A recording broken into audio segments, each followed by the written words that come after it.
What is up, fourth period friends? Okay, today we're finishing up the Cold War Ed puzzles. We've now talked about what the Cold War was, the different phases of the Cold War, a few things to remember, right? The Cold War never actually came to a head in an official battle. That's why we call it cold.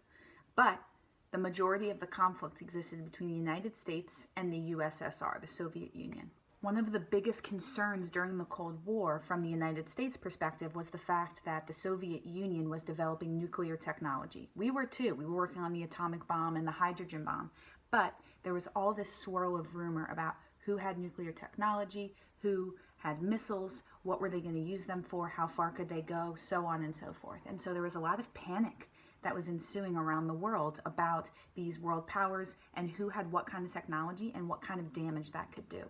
Today, in 2020, one of the countries in the world that a lot of these swirls of rumors and secrecy and concern from the perspective of other countries in the world is North Korea.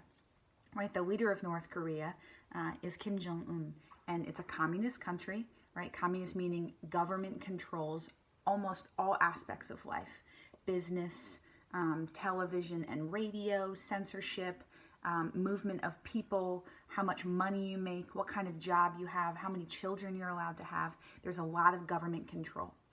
In North Korea, recently, Kim Jong-un, the leader, kind of disappeared.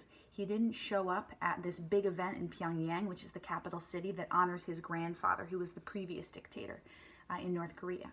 And this is a huge deal that he didn't go. It would be like the President of the United States not going to a big celebration that honored our Independence Day. It's kind of like the biggest holiday in North Korea. And so he wasn't there. And this sparked a lot of rumors around the world of, was he alive? Where was he? Was he undergoing some kind of big medical surgery? Why wasn't he there? And if he wasn't there and if he was dead, who would take over North Korea? Who would become the new dictator or the new leader? Part of the reason that so many rumors swirled around is because North Korea is known for being a very secretive country, right? Some news stories of things that happen in North Korea don't surface, don't come to light for 2, 3, 4 days after the fact because there's such a severe kind of bubble of secrecy around the country.